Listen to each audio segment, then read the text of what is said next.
Starting out with credit in 2025, the right card can literally save you thousands of dollars, unlock cashback rewards, and even get you free travel. But choose the wrong one and you'll pay for it in fees and high interest. Today, I'll break down the top 3 beginner credit cards that will help you build credit quickly, even if you're starting from zero. Before we dive into the best beginner credit cards for 2025, here's what I looked for when making this list. Low cost to start, ideally no annual fee or very low, so you don't pay just to build credit. Easy approval, cards that welcome beginners or people with fair credit without needing a perfect score. Rewards and growth potential, cashback, bonuses, or a path to upgrade so you actually get value while you're building your credit profile. First up, the Discover It's Secured card.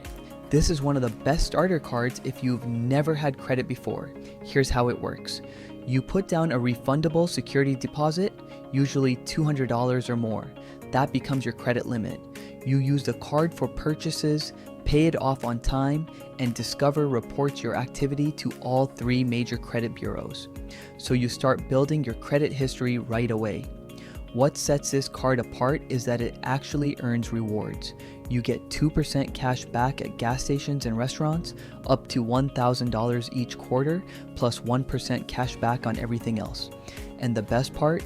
Discover matches all the cash back you earn in your first year. That means if you earn $150, they'll double it to $300. After about 7 months, Discover automatically reviews your account.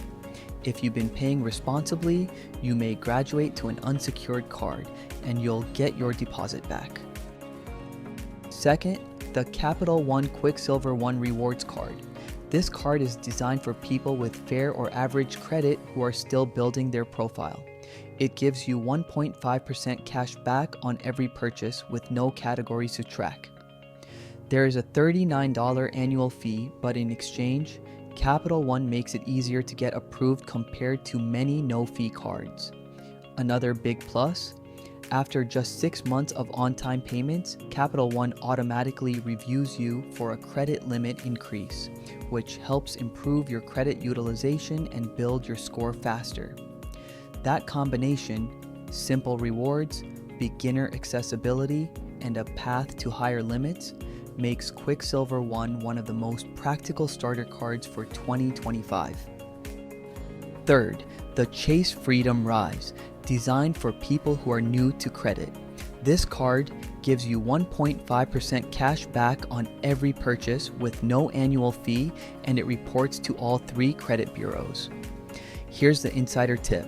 Chase recommends having a Chase checking account with at least $250 around the time you apply.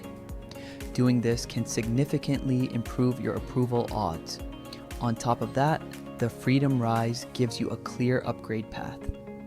After a year of responsible use, you may be eligible to move up to a higher tier Chase Freedom card with more rewards. That combination, rewards, no fee, and a path forward, makes Freedom Rise a fantastic choice if you're just getting started. So, which one's best for you? If you're brand new to credit and want rewards, go with the Discover It's Secured. If you've got fair credit, try One QuicksilverOne. And if you want a long-term relationship with a big bank, the Chase Freedom Rise is a strong starting point. No matter which you choose, remember this: the best credit card is the one you can pay in full, on time, every single month. If you found this helpful, hit subscribe. I've got more beginner finance tips and hacks coming every week.